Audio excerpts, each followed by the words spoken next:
আসসালামু আলাইকুম প্রিয় দর্শক, গতকালকে কক্সবাজারের উখিয়ায় যে ঘটনাটা ঘটেছে, নিশ্চয়ই আমার ধারণা এরই মধ্যে আপনারা সবাই বিভিন্ন মিডিয়ায় এই নিউজটা পড়েছেন। তবে এক একটা মিডিয়ায় এক একভাবে লেখা হয়েছে। আমি আপনাকে ঘটনাটা মোটামুটি বলার চেষ্টা করি।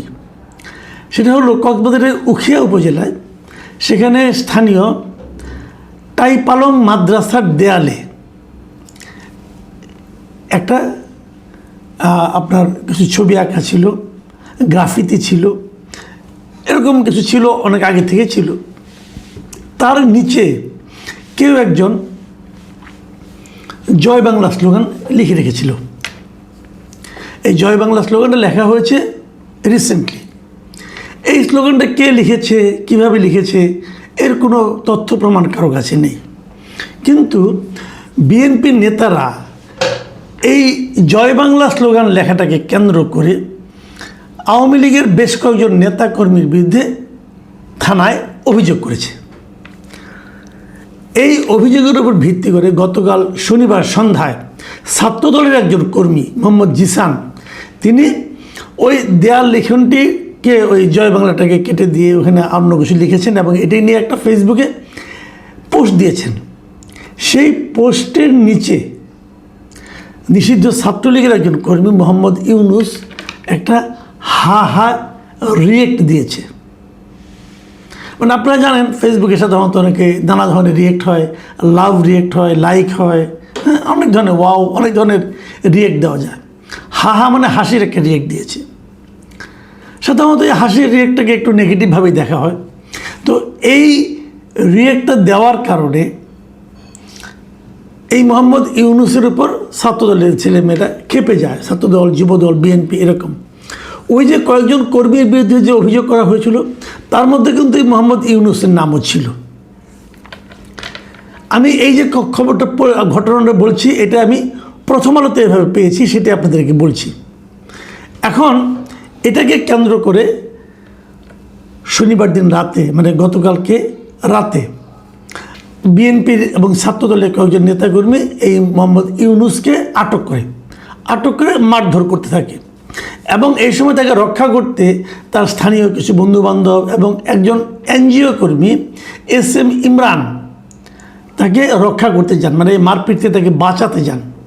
এই বাঁচাতে গেলে ইমরানকেও বেধড়ক পেটানো হয় এবং ইমরানকে মারা হচ্ছে এই খবর শুনে তার মা সৈয়দা বেগম ছুটে আসেন ছেলেকে রক্ষা করতে, এবং ছেলেকে রক্ষা করতে গেলে তাকেও পিটানো হয় এবং এই পিটুনিতে সেই সৈয়দা বেগম ঘটনাস্থলে অজ্ঞান হয়ে যান।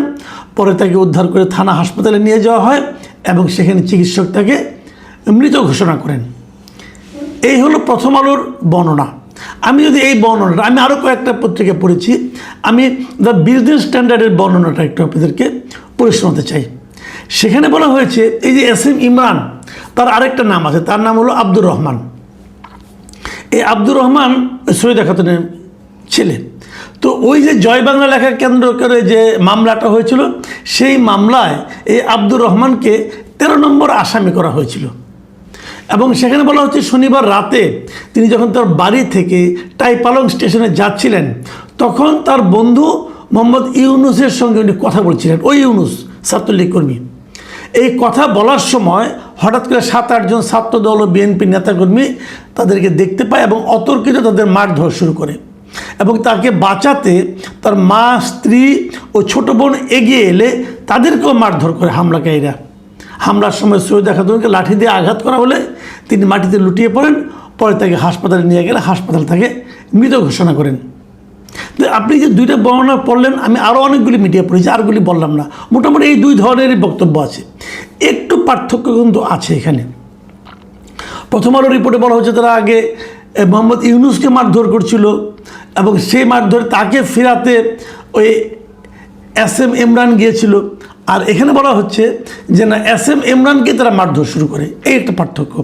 দ্বিতীয় পার্থক্যটা হলো যে বিজনেস স্ট্যান্ডার্ডে বলা হচ্ছে যে যখন তাদের মারধর করা শুরু করে, তখন সেখানে তার মা, স্ত্রী এবং ছোট বোনও এগিয়ে যায়, তারাও মারধরের শিকার হয়।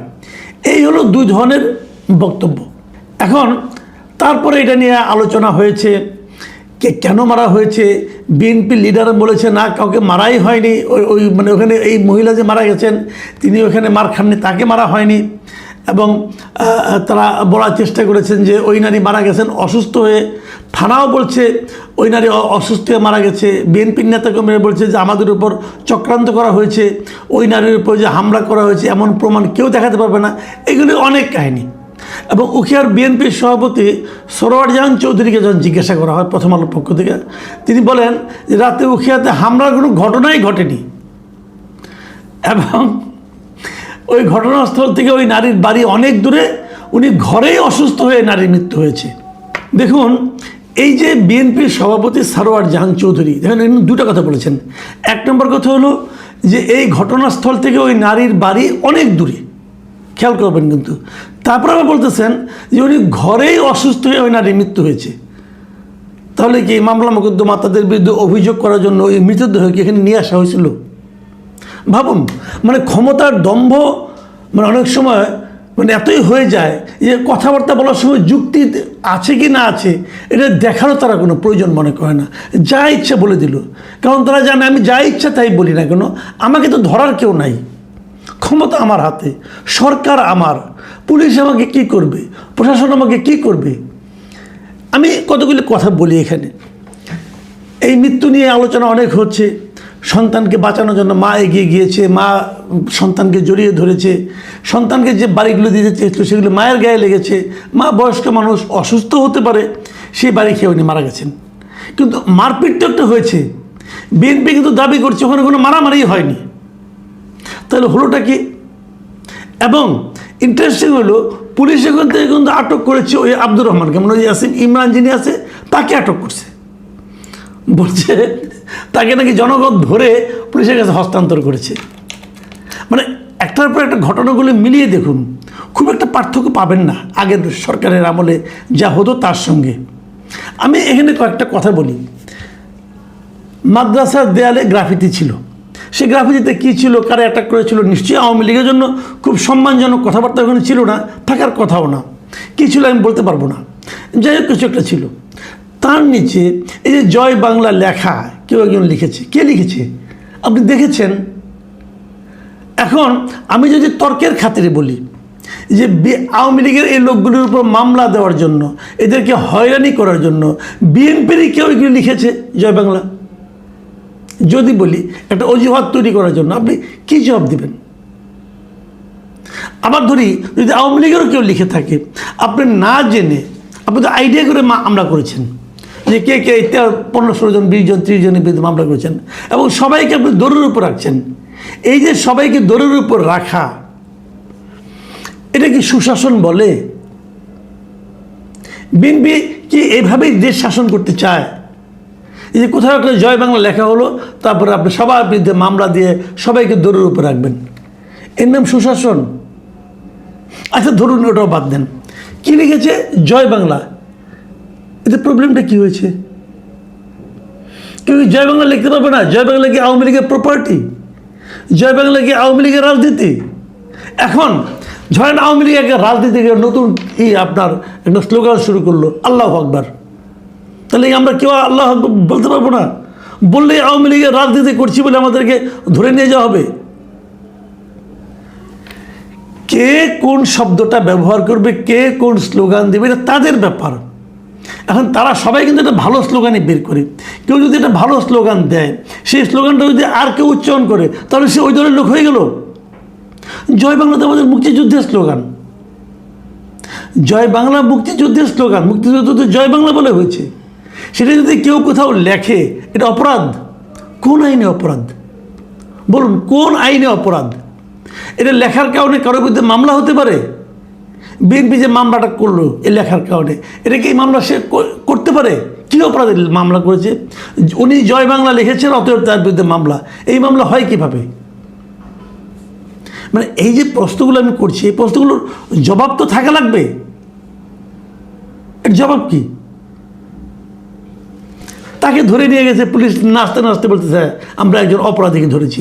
আপনার কাছে প্রমাণ আছে ও যে এটা লিখেছে? এই যে লেখাগুলো, এই যে একটা দলের প্রতি আরেকটা দলের যে একটা ধরনের মানে আপনার পীড়ন করা, নিপীড়ন করা, তাদেরকে থাকতে না দেওয়া, এলাকায় থাকতে না দেওয়া। আমি তো শুনলাম এখানে ওই আব্দুর রহমানই বলতেছে 5 আগস্টের পর থেকে এই বিএনপির এই লোকগুলো, সে একদম নাম ধরে ধরে বলছে যে এই ঘটনায় কে কে ছিল। বলতেছে যে বিএনপি নেতা মিজান শিকদার, আব্দুল করিম, আকাশ, সাইফুল শিকদার, সৈয়দ বাবুল, মাহবুবুর রহমান, সালাম শিকদার, ছাত্রদলের জিসান, তারপরে একজন অ্যাম্বুলেন্স চালক আব্দুল শামসুল আলম সহ আর বেশ কয়েকজন সেখানে অংশ নিয়েছেন। এটা যিনি মার খেয়েছেন, মার খেয়ে আবার পুলিশের কাছে ধৃত হয়েছেন, তিনি এই নামগুলি বলেছেন পত্রিকাকে, মিডিয়াকে। এদের কোনো বিচার হবে? হবে না। কেন বিচার হবে না? তারা তো পুণ্যের কাজ করেছে, মেরেছে। বিএনপি কিভাবে দেশ চালাচ্ছে এটা প্রমাণ করার জন্য তারা তাদেরকে পুণ্যের কাজ করেছে ওখানে বসে। আমি একটা কথা বলবো যে আপনারা দেশের এখন রাষ্ট্র ক্ষমতা এসেছেন, আমি বিএনপির নেতৃবৃন্দকে বলছি, আপনারা কি দেশটাকে বিভক্ত করে শাসন করতে চান?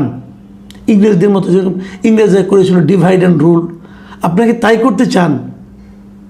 ওটা ইংরেজদের পলিসি ছিল, ওটা তারা, কারণ তারা বাইরে থেকে এসেছিল, তারা এই দেশকে ডিভাইড করলে তাদের লাভ ছিল। আপনারা তো এই দেশের মানুষ, আপনারা দেশটাকে ভাগ করছেন কেন? যেখানে সবাই আপনাদের সঙ্গে থাকতে চাচ্ছে। গত নির্বাচন আওয়ামী লীগের লোকজন কি বিএনপিকে ভোট দেয় নাই? দিয়েছে তো। তো যারা আপনাদেরকে ভোট দিয়েছে তাদেরকে আপনারা ডিভাইড করতে চাচ্ছেন কেন? তাদেরকে আপনি বিতাড়িত করতে চাচ্ছেন কেন? আমার কেন জন্য মনে হয় যে বিএনপি যারা কেন্দ্রে আছে, তারা যেভাবে দেশ চালাচ্ছে, তাদেরকে বেইজ্জতি করার জন্য, পচানোর জন্য দলের একদম তৃণমূল পর্যায়ের এই লোকগুলো, এই ধান্দাবাজগুলো, তারা থামবে না, তারা এটা করতেই থাকবে। আমরা দেখেছি যে নির্বাচনের আগে বিএনপি কিন্তু তার তৃণমূল পর্যায়ের এই ধরনের বেয়ারা নেতাকর্মীদেরকে একের পর এক বহিষ্কার করেছিল মানুষের আস্থা অর্জনের জন্য। সেটা এখন আগের তুলনায় আরও বহুগুণ বিবর্ধিত হয়ে চলছে। কই, এখন তো কাউকে বহিষ্কার করতে দেখি না। নাকি বিএনপির একবার জয় পেয়ে গেছে, 5 বছরের শাসন পেয়ে গেছে, এখন আর জনগণের আস্থার দরকার নাই? বিএনপি নেতৃবৃন্দকে এটাই মনে করেন? আমি জানি না প্রকৃত ঘটনাকে কীভাবে শেষ পর্যন্ত প্রবাহিত করা হবে, কার বক্তব্য সঠিক হিসেবে ধরা হবে, কিভাবে এটা আদালতে উঠবে, কীভাবে উঠবে কিনা, এখনও মামলা হয় না শুনেছি তো। কিন্তু আমি মনে করি সাধারণ মানুষের মধ্যে কিন্তু এই ঘটনা একটা বিশাল প্রতিক্রিয়া তৈরি করেছে। একটা মায়ের মৃত্যু সন্তানকে রক্ষা করতে যেয়ে এই ঘটনাটাকে যে যাই বলুক, ওই যে স্থানীয় বিএনপি নেতা বলছে না যে অনেক দূরে বাড়ি, বাড়িতেই মরছে, তারপরে কি, তারপরে বলে না, মানে লাশটা এখানে নিয়ে আসছে কাঁধে করে, তাদেরকে বিব্রত করার জন্য। এই সমস্ত নেতাদের থেকে বিএনপিকে সতর্ক থাকতে হবে, এরাই আপনাদেরকে ডোবাবে। প্রিয় দর্শক, এখন এই পর্যন্তই। আল্লাহ হাফেজ।